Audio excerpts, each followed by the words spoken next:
আল্লাহ পাক রব্বুল আলামিন সারা দুনিয়ার মানুষদেরকে ডাক দেয়া বলেন, সারা দুনিয়ার মানুষদেরকে জানা দেয়, ওয়ামা আরসালনাকা ইল্লা রাহমাতাল লিল আলামিন।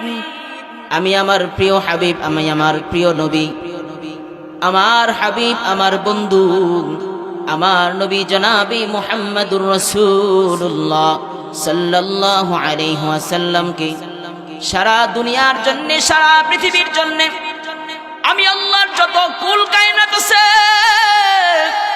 সমস্ত জগতের জন্য আমার হাবিব, আমার বন্ধু জনাবে মুহাম্মদুর রাসূলুল্লাহ সাল্লাল্লাহু আলাইহি ওয়াসাল্লামকে রহমত হিসেবে আমি আল্লাহ কবুল করলাম। বলেন সুবহানাল্লাহ। আল্লাহ পাক রব্বুল আলামিন আমার নবীকে বড় রহমত করে পাঠাইছেন। এই বান্দা পৃথিবীর যুগে আল্লাহ পাক রব্বুল আলামিন 1,00,000 মতান্তরে 2,24,000 পয়গম্বর এই পৃথিবীর বুকে পাঠিয়েছেন মানুষের হেদায়েতের জন্য, মানুষের হেদায়েতের জন্য, ইসলামের দাওয়াত মানুষের নিকট পৌঁছানোর জন্য আল্লাহ পাক রব্বুল আলামিন অনেক অনেক নবী রাসূল প্রেরণ করেছেন। কোন নবী রাসূলের ব্যাপারে আল্লাহ এই কথা বলেন নাই যেই নবীকে আমি সারা দুনিয়ার জন্য রহমত করে পাঠাইলাম, বরং আল্লাহ পাক রব্বুল আলামিন নবীদেরকে পাঠিয়েছেন কোন একটা জাতির জন্য, কোন একটা গোত্রের জন্য, হয়তো কোন একটা দেশের জন্য বা কোন একটা রাষ্ট্রের জন্য। কিন্তু আমার আপনার নবীকে আল্লাহ পাক রব্বুল আলামিন আল্লাহর যত সৃষ্টি জগৎ আছে সমস্ত সৃষ্টি জগতের মধ্যে সর্বশ্রেষ্ঠ করে বানাইছে। বলেন সুবহানাল্লাহ। সর্বশ্রেষ্ঠ করে আল্লাহ পাক রব্বুল আলামিন আমার আপনার নবীর বানাইলেন। এই বান্দা দুনিয়াতে অনেক নবী আছে, কোন নবীর ব্যাপারে সুসংবাদ আল্লাহ দেয় নাই। আমার আপনার নবীর ব্যাপারে আল্লাহ পাক রব্বুল আলামিন এই সুসংবাদ দিয়েছেন যে সুসংবাদ কোন নবীর ব্যাপারে দেয় নাই। আই বান্দা, আমার আপনার নবী কেমন রহমত, আমার আপনার নবী কেমন রহমত। নবীর আল্লাহ দয়া করে রহমত করে বানাইলেন।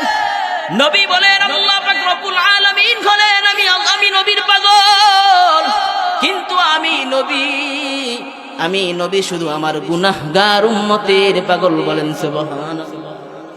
আমি নবী আমার গুনাহগার উম্মতের কেমন পাগল, নবী আমাদের জন্য কেমন পাগল। দুনিয়া তো আল্লাহ পাক রব্বুল আলামিন অনেক অনেক নবী প্রেরণ করেছেন, কোন নবী তো উম্মতের জন্য এত পাগল ছিলেন না। আয় আমার আপনার নবী উম্মতের জন্য কত পাগল, কত পাগল।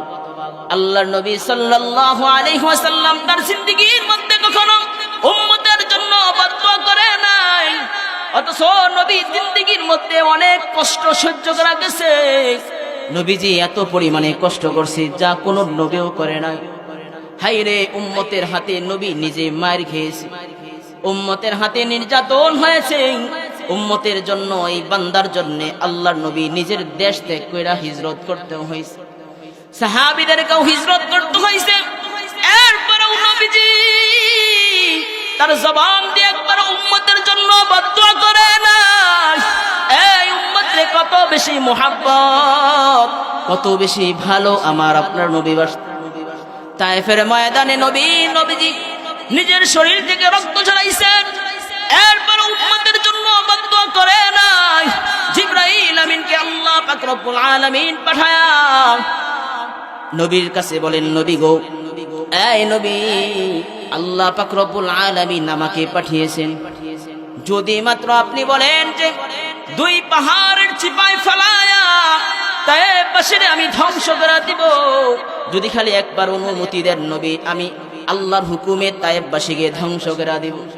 আল্লাহ নবী সাল্লাল্লাহু আলাইহি ওয়াসাল্লাম জিবরাইলকে ডাক দিয়ে বলে, জিবরাইল, আজকে তায়েফবাসীরা আমার শরীরে রক্ত ঝরাইছে, আমারে পাগল বইলা তায়েফবাসীরা তাদের মাতৃভূমি থেকে তারা দিছে। আয় হ্যাঁ, এত কষ্ট দিছে আমার, এত পরিমাণে কষ্ট দিছে, এত পরিমাণে কষ্ট দিছে, আমার শরীর থেকে রক্ত পর্যন্ত ঝরাইছে। বিভিন্ন কথা বইলা বইলা বইলা বইলা আমার তায়েফ থেকে তাড়ায় দিছে। এ জিব্রাইল, আমার উম্মতরা না বুঝা করছে, না বুঝা এগুলা করছে। এ জিব্রাইল, আমি যদি জানি আমার উম্মতের ব্যাপারে বদদুয়া করি, তাহলে আমি জানি আমার উম্মতরা আল্লাহ ধ্বংস করে দিবেন। কিন্তু না রে জিব্রাইল, আমি নবী দুনিয়ায় আমার উম্মতকে ধ্বংস করার জন্য আসিনি। আল্লাহু আকবার বলেন। আমার উম্মতকে ধ্বংস করার জন্য, আমার উম্মতকে বদদুয়া দেওয়ার জন্য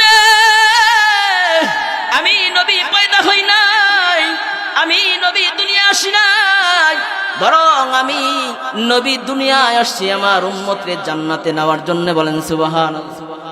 এই উম্মতের সাথে জান্নাতে থাকার জন্য আমি দুনিয়া আসছি। উম্মতকে কিভাবে জান্নাতে নেওয়া যায় সেই ফিকির, সেই চিন্তা আমি নবী করার জন্য আসছি। উম্মতকে জাহান্নামে নেওয়ার জন্য আমি নবী আসি নাই, বরং জান্নাতের পথ দেখানোর জন্য আমি নবী আসছি। জিব্রাইল, জানি বদদুয়া করলে আল্লাহ ধ্বংস করে দিবেন, কিন্তু না রে জিব্রাইল, আমার উম্মতের জন্য আমি বদদুয়া করব না। আমি আমার উম্মতের জন্য হেদায়েতের দোয়া করে গেলাম।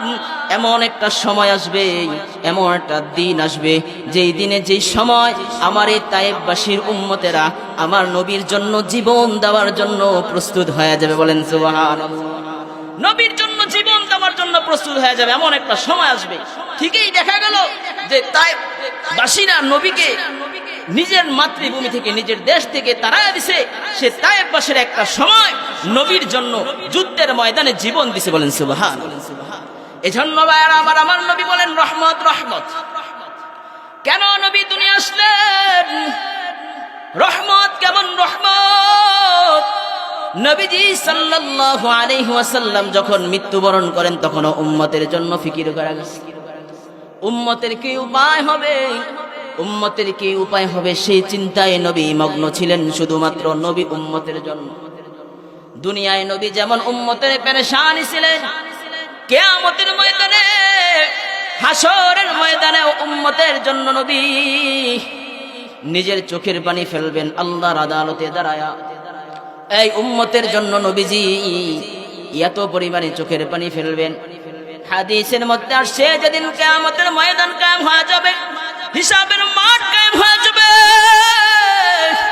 ওই কিয়ামতের ময়দানে কোন নবী আল্লাহর আদালতে দাঁড়ায়া কথা বলার সাহস পাবে না। কেউ দাঁড়াবে না, কেউ দাঁড়াবে না, কেউ দাঁড়ায়া কথা বলার সাহস পাবে না। সেদিন আমার আপনার নবী জনাবে মুহাম্মদুর রাসূলুল্লাহ সাল্লাল্লাহু আলাইহি ওয়াসাল্লাম আল্লাহর কুদরতি কদমে সিজদায় পড়া চোখের পানি ফেলবেন। হাদিসের মধ্যে আল্লাহর নবী সাল্লাল্লাহু আলাইহি ওয়াসাল্লাম বলেন, ওই কিয়ামতের ময়দানে আমার নবী এক সিজদার মধ্যে থাকিয়া এত পরিমাণে হামদ, এত পরিমাণে সানা, এত পরিমাণে আল্লাহর তাসবিহ প্রশংসা করবে। কিয়ামত পর্যন্ত যত উম্মত আসবে, আল্লাহর নবী সাল্লাল্লাহু আলাইহি ওয়াসাল্লাম বলেন, কোন নবীও আজ পর্যন্ত কোন উম্মত, সবগুলি উম্মতের হামদ এবং সানা যদি এক পাল্লায় রাখা হয়, কিয়ামতের ময়দানে আমি নবী যে আল্লাহর কুদরতি কদমে সিজদায় পড়িয়া যেই পরিমাণে হামদ এবং সানা পড়ব, ওই হামদ এবং সানা সম পরিমাণও হবে না। বলেন সুবহানাল্লাহ। আল্লাহ পাক রব্বুল আলামিন নবীর এই অবস্থা দেখিয়া সেদিন বলবেন, এই ফেরেশতারা দেখো না আমার নবী সিজদায় পড়িয়া কেন কাঁদে। আল্লাহ পাক রব্বুল আলামিন স্বয়ং নিজেই ডাক দিবেন, নবী হাবিব উঠান, মাথা উঠান, কেন সিজদায় পড়িয়া চোখের পানি ফালাইতেছেন? কেন আপনি চোখের পানি ফালাইতেছেন? আপনার চোখের পানি আর সহ্য হয় না। আল্লাহ পাক রব্বুল আলামিন স্বয়ং নিজে যখন ডাক দিবেন, সেদিন নবীজি মাথা উঠাবেন না, আর আল্লাহকে বলবেন, আল্লাহ আমি মাথা উঠাবো, তবে যদি আমার গুনাহগার উম্মতের ব্যাপারে ফিকির করতে দেন, সুপারিশের যদি হুকুম দেন, তাহলে আমি মাথা উঠাবো। আল্লাহ পাক রব্বুল আলামিন বলবেন, হাবিব আজকে আপনি যা বলবেন, আপনি যার ব্যাপারে সুপারিশ করবেন, আমি আল্লাহ তাকে জান্নাত দিয়া দিব। বলেন সুবহানাল্লাহ। আল্লাহর নবী সাল্লাল্লাহু আলাইহি ওয়াসাল্লাম বলেন, দুনিয়াতে আল্লাহ অনেক নবী প্রেরণ করেছেন, সব নবীকে একটা দাওয়াত, একটা দোয়া করার পারমিশন দিছিলেন। সেটাকে বলা হয় মুস্তাজাবুদ দাওয়া। যেই দোয়াটা করার সাথে সাথে আল্লাহ কবুল করে নেন। দুনিয়ার জমিনে সব নবীরা সেই দোয়াটা করে নিছে। আল্লাহ নবী সাল্লাল্লাহু আলাইহি ওয়াসাল্লাম বলেন, আমি দুনিয়ায় সেই দোয়াটা করি নাই। আমি কিন্তু তায়েফের ময়দানে মার খেয়েছি, এর কোনো দোয়া করি নাই। আমি কিন্তু উহুদের ময়দানে দাঁত মুবারক শহীদ করেছি, এরপরও দোয়া করি নাই। আমি কিন্তু খন্দকের যুদ্ধে কষ্ট করেছি, এরপরও দোয়া করি নাই। আমি কিন্তু নিজের মাতৃভূমি হয়ে আগে সন্তান হয়েছি, এরপরও কিন্তু আমি উম্মতের জন্য দোয়া করি নাই, বদদোয়া করি নাই। আমি এই দোয়াটা কিয়ামতের ময়দানের জন্য রেখে দিয়েছি। আল্লাহর নবী সাল্লাল্লাহু আলাইহি ওয়াসাল্লাম বলেন, সেদিন সেই দোয়াটা আল্লাহ পাক রব্বুল আলামিনের কাছে করবেন, যে দোয়াটার কারণে আল্লাহ পাক রব্বুল আলামিন তার উম্মতকে সুপারিশ করার জন্য নবীকে হুকুম করে দিবে। বলেন সুবহানাল্লাহ।